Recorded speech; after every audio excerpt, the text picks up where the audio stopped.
بسم اللہ الرحمن الرحیم۔ السلام علیکم ورحمۃ اللہ وبرکاتہ۔ محمد طاہر زاویہ school system Gulgasht colony Multan سے۔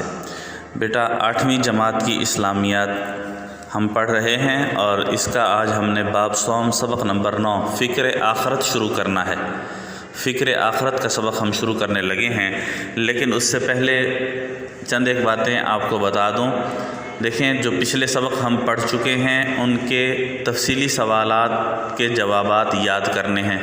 امید ہے آپ یاد کر چکے ہوں گے، نہیں کیے تو وہ یاد کر لیں۔ اس کے علاوہ جو مختصر سوالات ہم نے آپ کو بتائے ہوتے ہیں ان کو آپ نے لکھنا ہوتا ہے اپنی کاپیوں پر۔ یہ بات پہلے بھی بتائی گئی تھی، پھر مزید وضاحت کے ساتھ بتا رہا ہوں کہ آپ لوگوں نے، بچوں نے، سب نے مختصر جو سوالات آپ کو بتائے جاتے ہیں، لکھوائے جاتے ہیں، سوالات بولے جاتے ہیں، وہ آپ نے سوالات بھی جوابات بھی اس کے لکھنے ہوتے ہیں اپنی کاپیوں پر۔ اس کے علاوہ اپنی کتابوں پر اس کے نشانات بھی لگانے ہوتے ہیں۔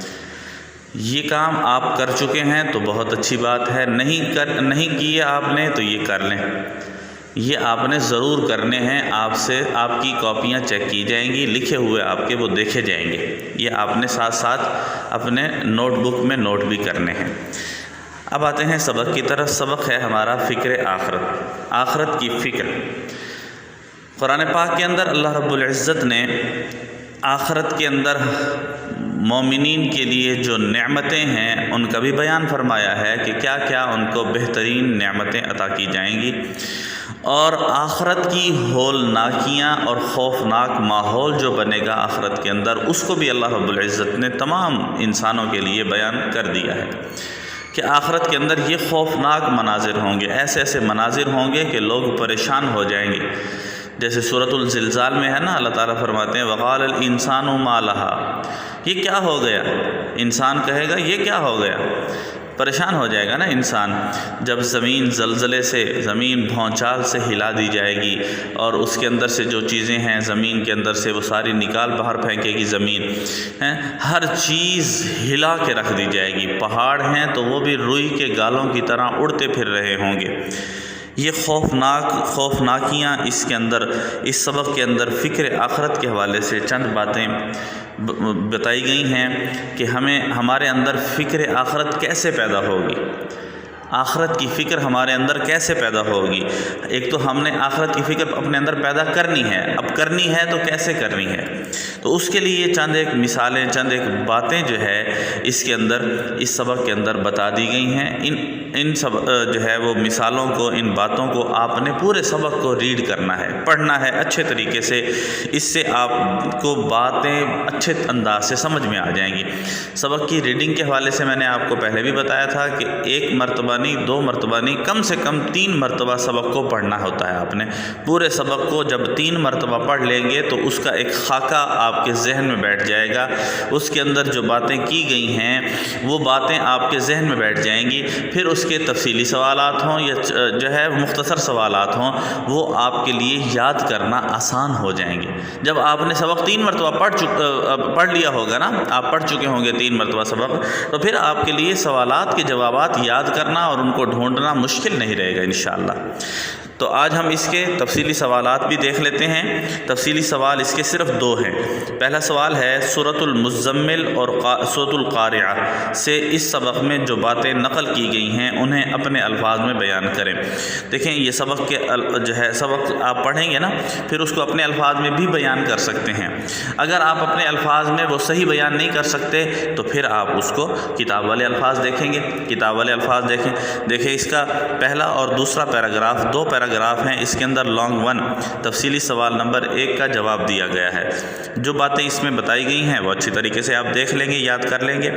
دوسرا سوال ہے فکر آخرت کے سلسلے میں ہمیں کیا طرز عمل اختیار کرنا چاہیے، ہمارا کیا طریقہ، ہم کیا طریقہ اختیار کریں کہ فکر آخرت ہمارے اندر پیدا ہو جائے۔ تو اس کے لیے انہوں نے یہاں پر دیکھیں سوال نمبر 2 کا جو جواب ہے وہ بڑے آسان الفاظ میں ہے، مشکل نہیں ہے، بہت آسان الفاظ میں بات ہوئی ہے کہ قرآن و حدیث میں آخرت کے حالات بڑی تفصیل سے جگہ جگہ بیان کیے گئے ہیں۔ یہ اللہ تعالیٰ کا ہم پر بڑا احسان ہے کہ اس نے ہمیں وقت سے پہلے آخرت کی جزا اور سزا کے متعلق آگاہ فرما دیا ہے، ہمیں بتا دیا ہے کہ آخرت کے اندر اس چیز کا یہ بدلہ ملے گا اور اس کام کی یہ سزا ملے گی اگر یہ کام کرو گے۔ ایک ہوتا ہے جزا، ایک ہوتا ہے سزا، دو لفظ ہیں نا، جزا اور سزا۔ جزا کہتے ہیں نیکی کے بدلے کو، اور سزا کہتے ہیں برائی کی سزا کو، برائی کے بدلے کو۔ تو جزا نیکی کا بدلہ ہے اور سزا برائی کا بدلہ ہے۔ جزا اور سزا اللہ رب العزت کس کام کی کیا جزا ہے اور کس کام کی کیا سزا ہے، کس گناہ کی کیا سزا ہے اور کس نیکی کی کیا جزا ہے، اللہ تعالیٰ نے اس کے متعلق، اللہ تعالیٰ کا احسان ہے، ہمیں پہلے بتا دیا ہے۔ تو یہ جو دو تفصیلی سوالات ہیں ان کے نشانات آپ لگا لیں گے اپنی کتاب پر۔ پہلا سوال، پہلے سوال کا جواب، پہلے دو پیراگراف قرآن کریم میں آخرت کی نعمتیں اور اس کی ہولناکیاں بڑی وضاحت سے بیان کی گئی ہیں، یہاں سے سوال شروع ہوگا جواب اس کا۔ اور دوسرے پیراگراف کے آخر میں، اور تم کیا جانو کہ حاویہ کیا ہے، وہ دہکتی ہوئی آگ ہے، یہاں تک تفصیلی سوال نمبر 1 کا جواب مکمل ہوگا۔